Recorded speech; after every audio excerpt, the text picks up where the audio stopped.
Hi, I'm Doug Clements from the University of Denver, and along with my wife, Julie Sarama, we've been working for a long time on learning trajectories in math for all young children. And especially, we've got better learning trajectories for children with disabilities because of our work in the STEMI project. So let's take an investigation of what it means to have these various learning trajectories. We know a lot about how children think and learn about math, and we know a lot about teaching all children. And in fact, we know a lot because we know how to teach with learning trajectories. I was lucky enough to be on the National Research Council report on mathematics in early childhood, and the subtitle of that report is Learning Paths Towards Excellence and Equity, both excellent learning and teaching and equitable learning and teaching. So, what is a learning trajectory, right? It's got three parts. There's a goal in mathematics we want the kids to reach. There's a developmental progression of levels of thinking that most all kids follow on their way to reaching that goal. And then there are teaching practices, the environment, every day, and intentional activities as well, fine tuned for each level of the developmental progression that help kids level up and get to the next level. In other words, a learning trajectory is kind of metaphorically like a garden path. If we want to get to that gate and get into the garden, there are steps to take to get to that gate, the natural way children get to that gate, right? And then the teaching activities are just ways to support kids as they go from each step to the next. So, learning trajectories are asset based. That is, developmental progressions help us know what kids know and can do.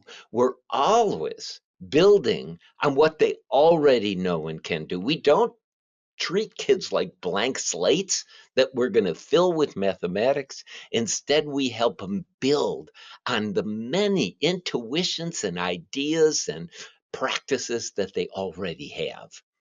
And then the teaching practices and activities build up on those, helping them level up until they reach the goal.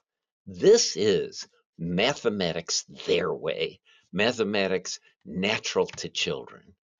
So, to make this a little more concrete, we thought we'd look at learning trajectories for composing geometric shapes, both two-dimensional or flat shapes and three-dimensional. All right, let's explore a Can you little bit. pick some of these pieces to put on there to fill in the puzzle?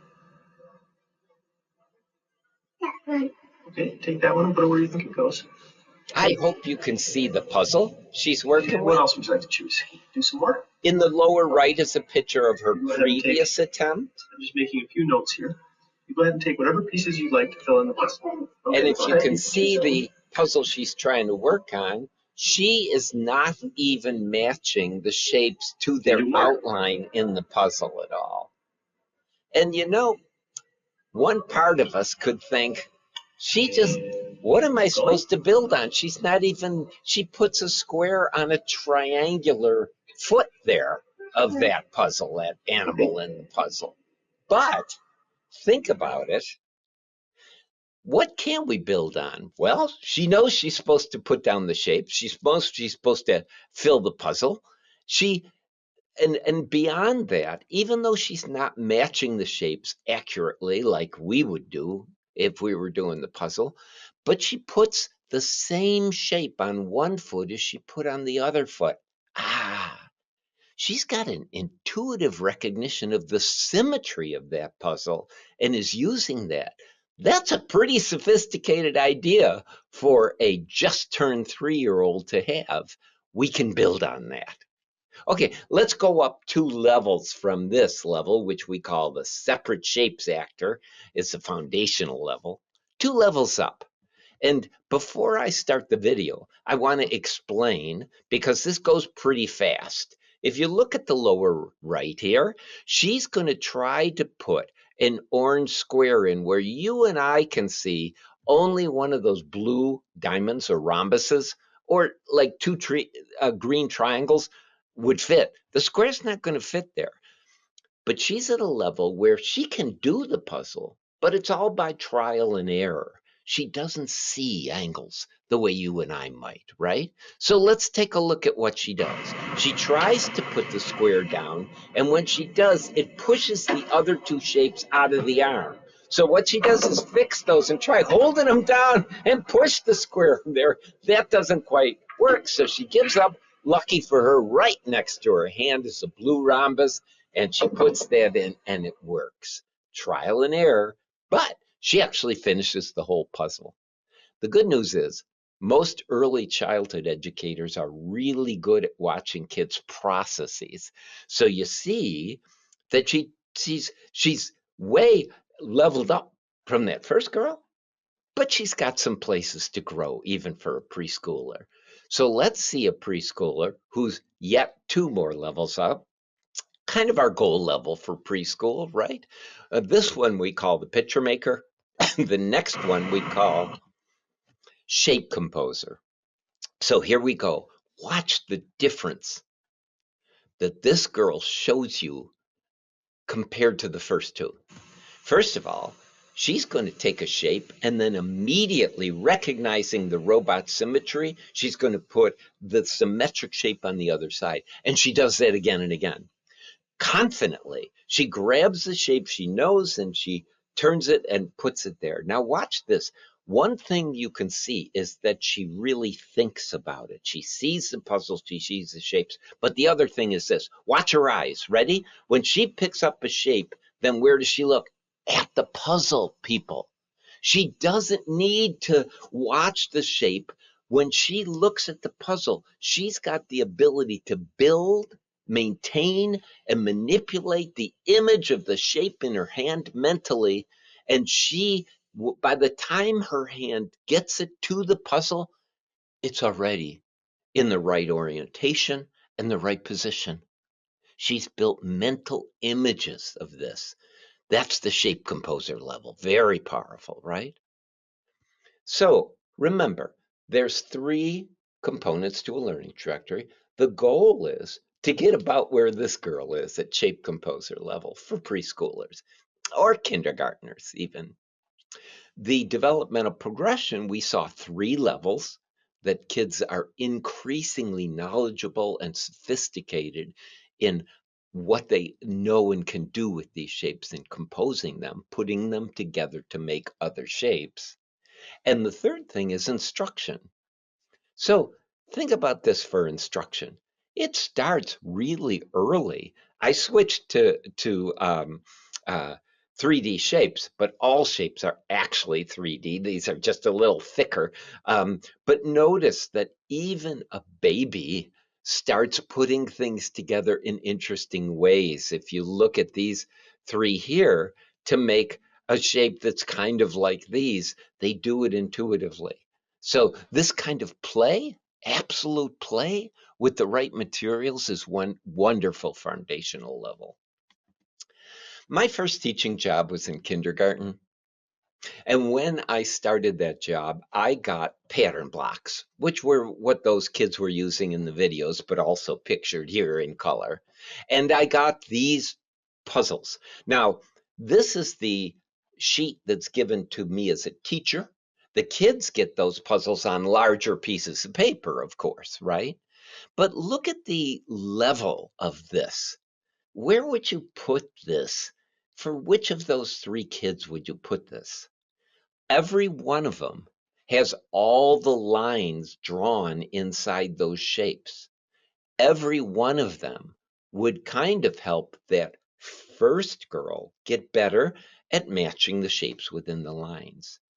Do kids really have to compose shapes, especially mentally, to though do these puzzles? No, they're just matching shapes. I didn't realize when I was a brand new kindergarten teacher that I had kids at a lot of levels, but the instructional materials I was handing out only help kids at one levels. So you got to watch for that, commercial activities, right? So what we do is we do free play with these shapes. Of course, always have kids play with the manipulatives first. And then we'll do small groups where they're just doing puzzles, having fun doing the puzzles. I'll show the video for just a few seconds here. Well, I mean, start to find the right shapes. They're all doing puzzles. But you know what? The teacher has given each of them a puzzle that's the level above where she's seen them already successful. So if any of you know the Vygotskian idea of zone of proximal development, that's the learning trajectories approach. Know where the kids are. And then some of those kids might be with very simple puzzles. Some might have more sophisticated puzzles, but they're all playing together, right? So let's take a look at the different levels for different levels of thinking that the kids might show. That first girl in the first video might get levels a puzzle like this, where again she can get better and better at just matching the shapes given the outline of every single shape. Then the second girl might get a puzzle like this, though, first, where if you put the triangle down in the nose of this bird kind of puzzle here, you can see that the yellow hexagon here is going to fit. This takes some work. You got to figure out how you're going to put this the shapes within there to fill that body, but it's not incredibly hard. For the third girl, we want to give her some challenges. Putting those tan rhombi here, pretty challenging. Looking at this angle versus this angle versus this angle, and making sure you've got a shape with the right angle in this larger amorphous kind of body of this puzzle is challenging for her, the third girl there, right? We do the same thing online, by the way. Hexagon. Kids benefit specifically from Rhombus. working online Rhombus. because they can duplicate shapes. If you want to remove all the shapes, click this button to clean them away. They Hexagon. also might have to rotate a shape. Rhombus. Not that Rhombus. one. Oh, wrong pick. Put that one back. How about we duplicate Rhombus. this one? But then we're going to have to turn it, and this is key. Did you see? She has to pick which tool she's going to Rhombus. use next. So that's essential because we have found that if you work online and with physical materials, the physical materials are really important for your body, for embodied cognition. But the computer does have some special advantages. For example, we've noticed that when kids work with manipulatives and paper puzzles, like you saw in the pictures, they just turn and flip and slide shapes around, no problem, but they don't think of what they're doing. If they're on computer, they say, oh, I need to do the turn tool. I need to do the flip tool. Explicit awareness emerges on what's called geometric motions. So once again, let's go through the levels. First girl might get one like this. Do you notice they only touch at the vertices? Really helps her match those shapes. Then she'd get one like this where all the outline of the puzzles that's there to help her match. But when they don't just touch at the vertices or corners, they match side to side. The second girl will get one like this where you really have to start composing, and the third girl's going to get one like this. So she really has to think about that. And always, people, always time for play. So there might be a puzzle on computer where there's there's multiple right ways to fill those with different shapes for sure. But you get feedback that, oh, whoops, you left a space, or whoops, you have one outside the puzzle. But we also just let kids play. They create a scene, they pick a background, they just make what they want to make, but using the mathematics tools they learned. And I love this. It was by a 3-year-old, right? So, okay, it's not a real sophisticated picture, but I adore that it's cute. And look at what she did over here. I never thought of that. She gave a balloon to one of the children in the audience. So wonderful. Intentional activities and play. And I show you this video for one reason only. I love what the girl on the left says kind of towards the end of her little filling the puzzle. Listen up.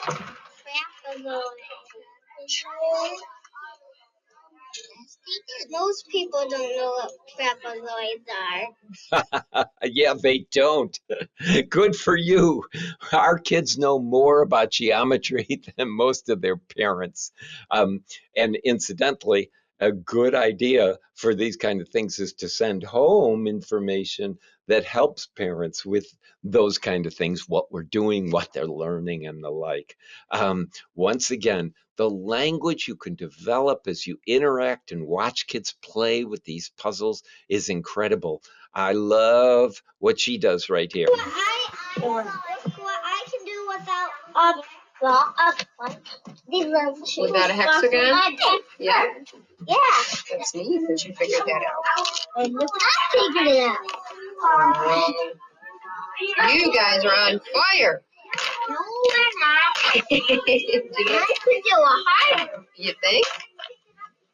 Let's see. Now this is going to be interesting. I've not seen this one put together yet. I saw this one on the computer. It's a dove. A dove? Oh. Uh-oh, what do you need? A Rhombus, she says, you know. So just so much language and interest. Her showing the interest, helping them extend their vocabulary by making sure they have the words for what they're doing and everything. Priceless. Hey, and everybody, it's not just mathematics.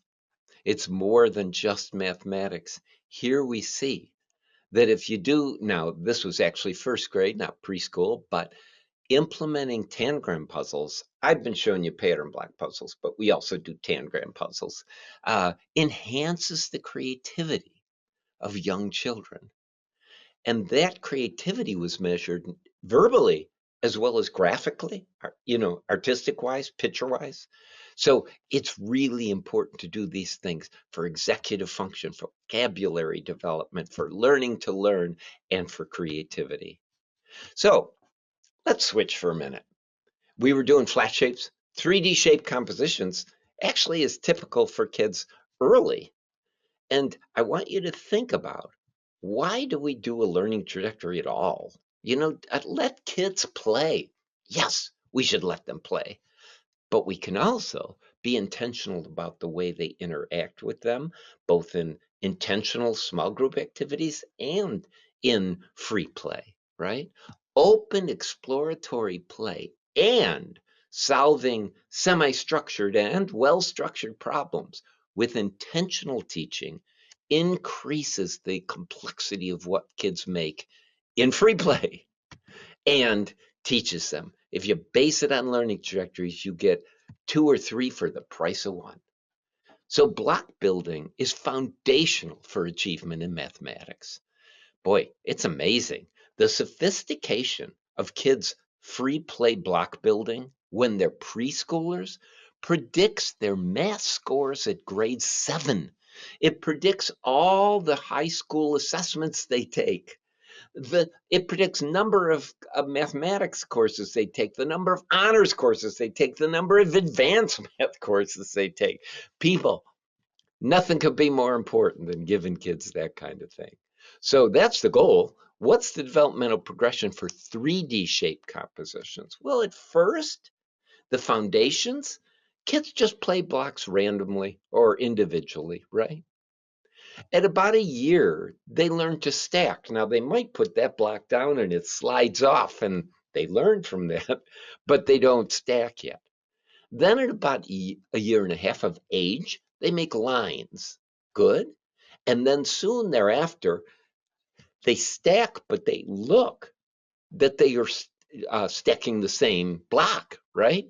Like this. Then they are piece assemblers. They make purposely a wall or a kind of tower there that has a pattern actually in it, doesn't it? Then the picture maker starts putting these together in a way that's different to make other things. And then shape composers start making arches and ramps and buildings. And then eventually, by the time, and these ages are completely average. You'll have a 3-year-old who's at this level, and you'll have a 6-year-old who's at an early level. These are just averages. But then they start combining composed things like arches and stairs and the like, right? Okay, so instructional activities, again, they differ. They start when the kids are very young. Uh-oh. Yes, happy birthday. We'll do it. Yay, Amaya! Woohoo! You did it! That's an older child. This child has incredibly limited language.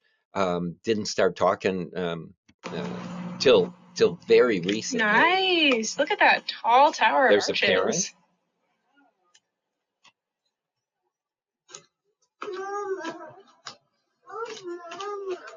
More. I see a blue arch by the red cup. Relational language, spatial language, colors, and shape. Okay. All just in a conversation. Oh. Should we do it again? And Yellow listen up arch, for red another arch, math concept that comes purple out. arch. Two. Red arches. She just started saying words at all, and two, right? So in general, when you're exploring like that, you facilitate the explanation. You give verbal and nonverbal help. The parent might have actually helped her steady that building, but the child, good fine motor control, did it herself. Verbal supports in kids' home language, and lots of emphasis on spatial thinking, the stacking, and the like. We have a website for STEMI called Learning and Teaching with Learning Trajectories. It's at learningtrajectories.org. Just one compound word, learningtrajectories.org, in which you can see these levels and you can see how it looks when kids are at various levels. And you can read about inclusive teaching approaches for kids for that topic specifically. So those are really helpful. The activities themselves include composing 3D shapes during routines and transitions, or intentional activities like let's stack blocks. And there's all kinds of helping teachers prepare the environment for access, adopting materials, teaching, and the like in the environment for better access, all built in to learningtrajectories.org. So block building, why LTs? Because you allow kids to just open up both in their free play as well as their interactions with you and with other kids. Open up their capabilities for understanding mathematics and spatial ideas. If you follow those, and by which I mean watch the children first, playing with pattern blocks for the 2D, with blocks and any block set for the 3D, how are they using the blocks? How are they putting them together or not? Then you can know, okay, so if they're stacking, but they're not making like an arch, maybe I can introduce that kind of thing and give them some motivations to increase the complexity of what they're doing. And they love it. Is it important? Absolutely, people. Do you know the architect Frank Lloyd Wright? So he went to a kindergarten that was a Froebelian kindergarten, And in that kindergarten, the intentional activities included getting a picture. They would get this picture, and they would be given the blocks, and they were supposed to reproduce that picture with the blocks, right? That's what Froebel called his sixth gift, okay? The strikingly wonderful thing is to compare that Froebel did when he was in kindergarten for 2 years to his Robbie house. Look at people. It's incredible to think that what he did when he was 5 or 6, because back in Froebel's time in 1877, kindergarten wasn't one grade; it was a whole range of years that kids would be there. You can't but see the comparison between the play and the intentional learning he did and his eventual fame and production as an architect. Solving problems with intentional teaching is a powerful combination, and learning trajectories are the perfect tool to help you do that. So I hope you see we have a lot of contributions we've done through research and development, working with hundreds of teachers, thousands by now. We have practice-based evidence that this is scalable and really helps kids learn and makes teaching and learning more joyful for everyone.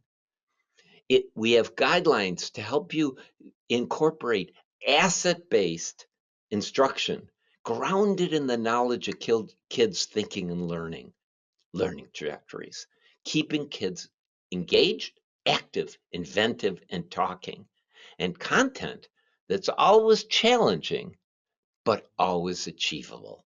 So there's the address at the bottom of that website.